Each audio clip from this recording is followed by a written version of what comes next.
ভারতের রাজনীতিতে এক দারুণ চমক। তামিলনাড়ুতে সরকার করতে থালাপতি বিজয়ের পাশে দাঁড়িয়েছিলেন রাহুল গান্ধী। বিজয়ের দল টিভিকে সমর্থন পেয়েছে কংগ্রেসের। মুখ্যমন্ত্রীর মসনদ থেকে মাত্র কয়েক কদম দূরে অবস্থান করছিলেন দক্ষিণী সুপারস্টার থালাপতি বিজয়। তামিলনাড়ু বিধানসভার 234টি আসনের মধ্যে 108টি আসন পেলেও সংখ্যাগরিষ্ঠতা পেতে ছিল না 118 জন বিধায়কের সমর্থন। নানা নাটকীয়তার পর অবশেষে সেই ম্যাজিক ফিগার পেরিয়ে বিজয় পেয়েছেন 120 জন বিধায়কের সমর্থন। ধারণা করা হচ্ছে পর্দার আড়ালে নিজের কারিশমা দেখিয়েছেন রাহুল গান্ধী। তার উদ্যোগেই বিজয়ের পাশে দাঁড়ালো ভিসিকে। ফলে সরকার গঠনে আর কোনো বাধাই রইল না।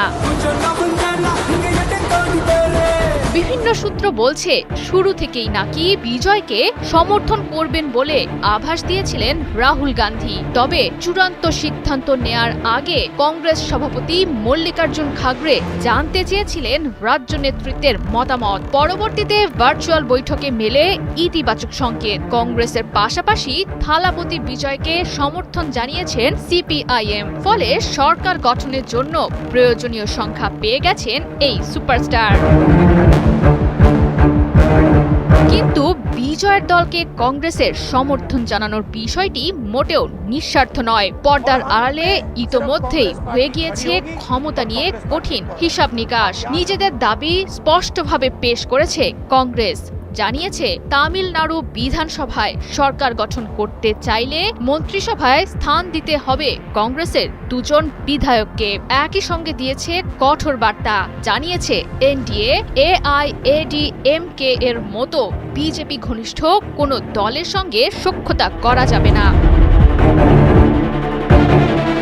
যদিও টিভিকের সঙ্গে কংগ্রেসের হাত মেলানোয় নাখোশ স্ট্যালিনের ডিএমকে শিবির। কেননা ভারতীয় রাজনীতির প্রায় 141 বছরের পুরনো দলটিকে বছরের পর বছর ধরে রাজনৈতিক আশ্রয়ের মাধ্যমে শক্তি জুগিয়েছে ডিএমকে। কংগ্রেসকে রীতিমতো বিশ্বাসঘাতক তকমা দিয়েছেন ডিএমকে মুখপাত্র এ সারাভানন। জানিয়েছেন তাদের দলের সমর্থন ছাড়া কংগ্রেসের একটি আসনেও জয়ী হওয়ার সক্ষমতা নেই। সির্ফ কংগ্রেস পার্টি খড়ি হোগি और कांग्रेस पार्टी। পর্দার নায়ক থালাপতি বিজয় ইতোমধ্যেই রাজ্যপালের কাছে সমর্থনপত্র জমা দানের প্রস্তুতি শুরু করেছেন। সরকার গঠনের অচলাবস্থা কাটাতে টানা 3 দিন ধরে বৈঠক সেরেছেন তামিলনাড়ুর গভর্নর রাজেন্দ্র বিশ্বনাথ আর্লেকারের সঙ্গে। জানিয়েছেন লোকভবনে গিয়ে সরকার গঠনের দাবি অবশেষে বাস্তব হতে যাচ্ছে বিজয়ের স্বপ্ন। মুখ্যমন্ত্রী হিসেবে চেন্নাইতে খুব শীঘ্রই শপথ নিতে যাচ্ছেন তামিল জননেতা বিজয়।